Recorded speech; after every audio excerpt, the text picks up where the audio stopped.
Success thrives in silence, not because it's clandestine or mysterious, but because it needs time and space to grow. Like a seed, success begins quietly beneath the surface, working discreetly without declaring itself. It doesn't seek attention or validation, it simply moves forward, gradually and silently until it eventually rises, towering and strong for all to witness. Yet, many of us feel a compulsion to broadcast what we're doing, what we want to achieve, and how we'll get there. Why is that? Perhaps it's a need for acknowledgement or acceptance, or maybe it's the excitement of saying, "Look at me, I'm on my way." Here's the problem: the more we talk about our plans, the less energy we have to actually execute them. It's a strange conundrum, isn't it? Oversharing can sap the very impetus you need to succeed. In my years of expertise in both business and personal development, I've seen this occur repeatedly. People with lofty ideas and noble ambitions, ideas that could revolutionize their lives, talk themselves out of action by informing too many people too quickly. In doing so, they open their dreams to skepticism, criticism, and distraction. And before long, the fire that once burned bright is gone. So today, I want to discuss the concept of holding your plans close to your chest, not because they're a secret, but because it's prudent. We'll discuss how to create a mindset that values action over words, focus over attention, and outcomes over recognition. Because at the end of the day, it's not what you say you'll do that counts, it's what you actually achieve. Keeping your plans confidential can be immensely powerful. There's a subtle relationship between intention and action. Think about it. Each time you communicate your objectives, your goals, your hopes, and your plans with others, you're disseminating that energy. You're giving away a portion of the fire that propels your activities. In many circumstances, it's best to keep that fire confined, fueled silently within your mind, rather than prematurely exposing it to the world. One explanation for this is simple: when you disclose your plans, you create the illusion of progress. You announce, "I'm starting a new business," or "I'm going to lose 20 pounds," and the people around you may nod, smile, and even clap in encouragement. It feels amazing, doesn't it? That sense of approval, that validation. But here's the danger: the mind might confuse such approval with true accomplishment. You haven't done anything yet you've already tasted the reward. What happens next? The impulse to act fades, the fire cools, and the dream that once felt bright and full of possibilities comes to feel like something you've already attained.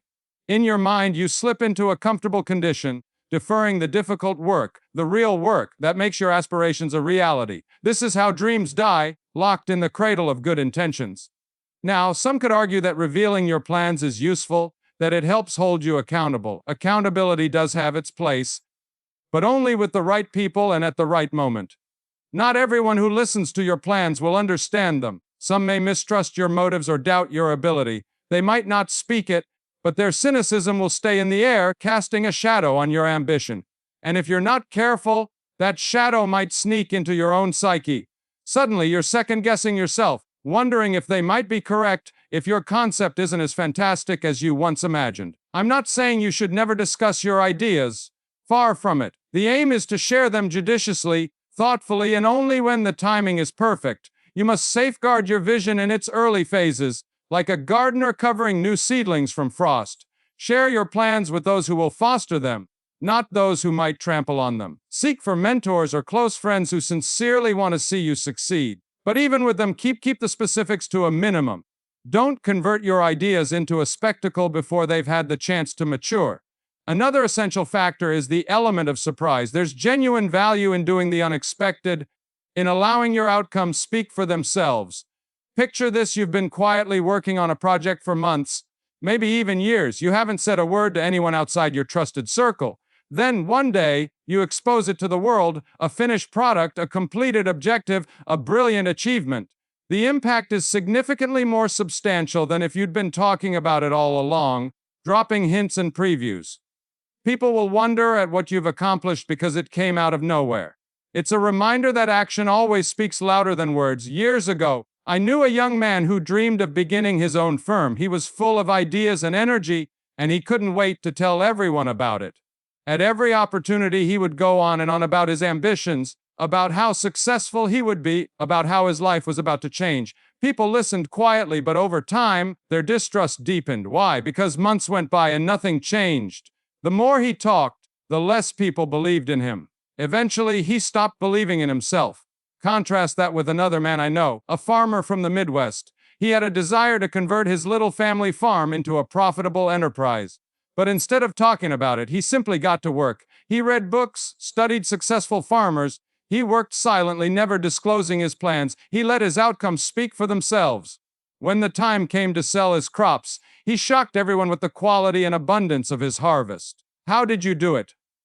He merely smiled and explained, by working when no one was watching. There's a valuable lesson in this. The less you say, the more time and energy you have to perform. The less you seek confirmation, the more confidence you generate within yourself. And the less you divulge your plans prematurely, the more control you have over your own narrative. It's not about secrets, it's about strategy. It's about recognizing that your dreams deserve preservation and that your actions will always speak louder than your words. How many times have you shared a plan or a goal with someone only to see your motivation evaporate afterward? How often have you allowed the opinions of others drive you off course? These questions are significant because they demonstrate how much power we give away when we speak too soon. But here's the good news: you can take that control back. You can choose to focus on action, to preserve your dreams, and to allow your success do the talking. The world is full with noise, isn't it? Opinions, distractions, unwanted advice, they're everywhere. When you start discussing your dreams too freely, you attract that noise into your life.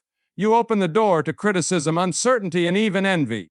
These are forces that can ruin even the best laid plans if you're not attentive. Think about it. When you tell someone about your great idea, how often do they reply with true enthusiasm and support? Sometimes they do, but more often, people respond with caution, suspicion, or even covert discouragement. It's a good idea. Or, that sounds risky. Or, I knew someone who tried that and failed. These statements might seem innocent, but they plant seeds of doubt, and doubt is a terrible thing. It grows swiftly, suffocating the roots of your ambition. But it's not just the doubters you need to be careful of. There are also the envious, those who despise your desire because it reminds them of what they haven't yet attained. They may not speak it, but their subtle negativity can deplete your energy just the same. And then, there are the well-meaning advisors, those who sincerely want to help, but wind up confusing you with contradicting ideas and unsolicited advice. All of this noise might drag you away from your initial vision, leaving you bewildered and uncertain. That's why discretion is so strong. When you keep your plans to yourself, you're safeguarding your focus. You're establishing a calm environment where your ideas can thrive, free from the intrusion of others. It's like establishing a greenhouse for your dreams, a location where they can thrive under the correct conditions until they're strong enough to confront the difficulties of the world.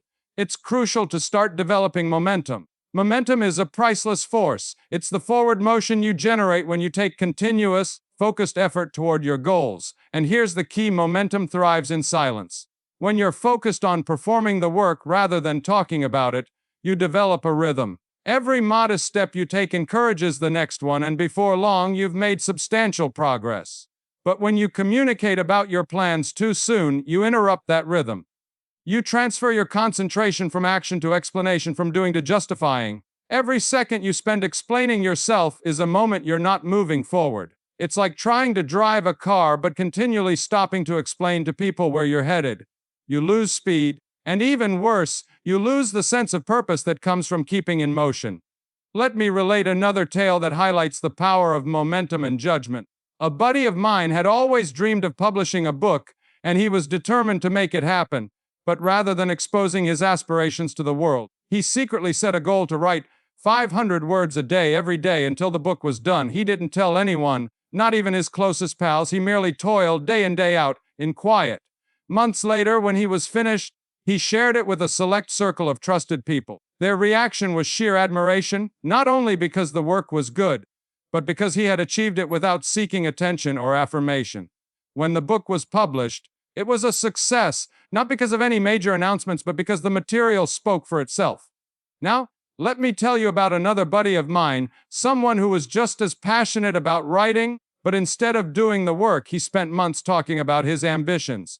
He'd call with updates, provide outlines, and seek for thoughts on every tiny detail. The more he talked, the less he wrote. Eventually, the project fizzled out. Why? Because he spent all his efforts seeking acceptance instead of developing momentum. There's a significant lesson in these two stories. Action creates confidence, whereas excessive talking breeds hesitation. When you take continuous action, even in modest doses, you show to yourself that you're capable. You create a track record, a sense of accomplishment that motivates your advancement. But when you talk too much, you get lost in the region of possibilities. What could be, what might be, without ever crossing the bridge to reality. Here's the thing. Some individuals believe that keeping their plans private makes them look secretive or distant. But here's the truth. Discretion isn't about excluding others. It's about preserving your concentration. It's about realizing that your aspirations are worthwhile, and not everyone gets an all-access pass to your trip. Think of it like this: when you're planting a garden, you don't invite the entire neighborhood to trample over the soil before the seeds have blossomed. You secure the earth, cultivate it carefully, and wait for the first shoots to develop. Only then do you reveal the outcomes of your work. The same idea applies to your ambitions. By keeping things private, you're not being secretive, you're being intentional. You're allowing yourself the freedom to develop, learn, and adapt without the burden of extraneous expectations. And when the time is appropriate to share your success, it will be all the more striking since it's backed by real achievements. So here's a challenge. The next time you establish a goal, resist the impulse to declare it to the world. Instead, focus that enthusiasm into action. Write it down, establish a plan, then take the first step calmly, purposefully, and with full focus. Remember, the goal isn't to wow people with your intentions. It's to impress yourself with your results. There's something tremendously freeing about moving in silence. It frees you from the weight of external expectations and allows you to move on your own terms. Think about it. When you broadcast your goals to the world, you place yourself in the spotlight. Suddenly, everyone is watching, waiting, and perhaps even judging. That pressure can be crushing, especially in the early phases when things are still uncertain. Success is rarely a straight road. It's a path filled with trial and error, with 2 strides ahead and 1 step back. When you're in the public glare, those setbacks feel exaggerated. Every blunder becomes a possible target for criticism, every delay an opportunity for examination. But when you keep your plans to yourself, you offer yourself the opportunity to fail quietly, to learn from mistakes without the added load of outside judgment. This is why discretion isn't just a strategy, it's a gift you offer to yourself. It's a way to establish a secure area where you may experiment, grow, and refine your ideas without distractions. And here's the lovely part: when you're not chasing praise or affirmation, you become more attentive to your own instincts. You begin to trust yourself more, depending on your judgment rather than seeking others' opinions. I know what you're thinking.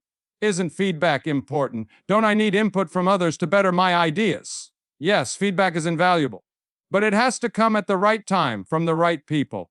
Not everyone is able to provide you with constructive input, and not every moment in your path is the perfect one to seek it. In the early phases, when your vision is still evolving, it's smarter to focus on the work itself. Only after making significant progress, after you've built something tangible, is it the correct moment to accept input from individuals you trust and respect. I previously worked with a man who was very excellent at finding opportunities. He had a rare ability to see possibilities when others saw only problems. However, he had one huge flaw. He couldn't stop talking about his ideas. Every time he had a new concept, he'd rush to share it with anyone who would listen.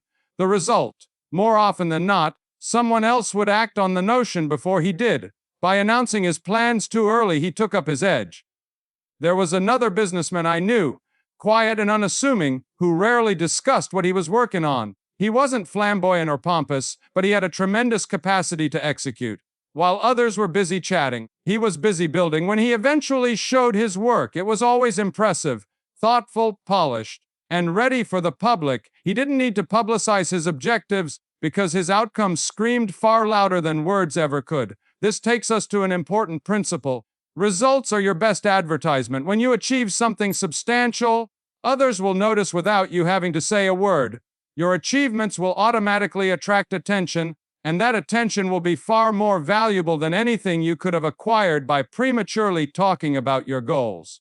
It's like a ripple effect. Your actions produce waves that touch others in ways that words never will. But there's another often ignored reason to keep your goals private: attention.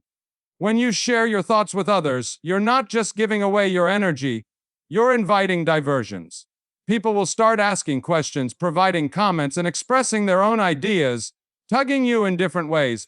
Before long, your original purpose can become clouded, and your once clear vision may become jumbled. Focus is one of the most precious commodities you have. It's what helps you direct your efforts toward a single target and cut through the noise to accomplish actual progress. The greatest method to safeguard your focus is to limit who has access to your plans. The fewer voices you hear, the easier it is to stay on course. What if you applied this approach to your own life? Picture yourself starting a new project, a business, an artistic activity, or a personal goal and telling no one about it. Imagine working quietly and persistently without seeking affirmation or acceptance. How much could you do in that interval of silence? How much further could you go without the weight of outside expectations? This is the heart of what we're talking about today: the freedom to work on your own terms, the power to let your deeds speak louder than your words, and the wisdom to protect your dreams until they're ready to be shared. It's not about being clandestine or distant. It's about being intentional. It's about knowing that your energy, your focus, and your momentum are too valuable to waste on idle chatter. And when the moment comes to unveil what you've been creating, when the results are there for everyone to see, you'll understand that your accomplishment bears a weight, a substance, that words alone could never describe. You'll have the great gratification of knowing that you didn't just talk about your dreams, you made them real. So, the idea of keeping your plans private isn't about hiding or withholding. It's about understanding the value of your energy and attention. It's about protecting the frail beginnings of your vision, nourishing it in silence until it's strong enough to stand on its own. It's about knowing that action is far more powerful than words, and that real outcomes speak louder than any announcement ever could. When you choose to keep your plans to yourself, you're making a statement. Not to the world, but to yourself. You're saying, I trust my capacity to see this through. I don't need praise to begin, and I don't need permission to pursue what matters to me. That type of confidence is rare and tremendously powerful. It offers you the freedom to act without fear, to learn from your mistakes without condemnation, and to evolve at your own speed. And here's the lovely part: when you achieve, you'll inspire others, not by what you claimed you were going to do, but by what you've actually done. Your acts will become a beacon, a subtle reminder to others that real success comes from focus, discipline, and determination. You'll teach them that it's not about how loudly you express your intentions. It's about how persistently you pursue them. So as you move forward, I want to challenge you to embrace this approach. The next time you make a goal, avoid the impulse to declare it to the world.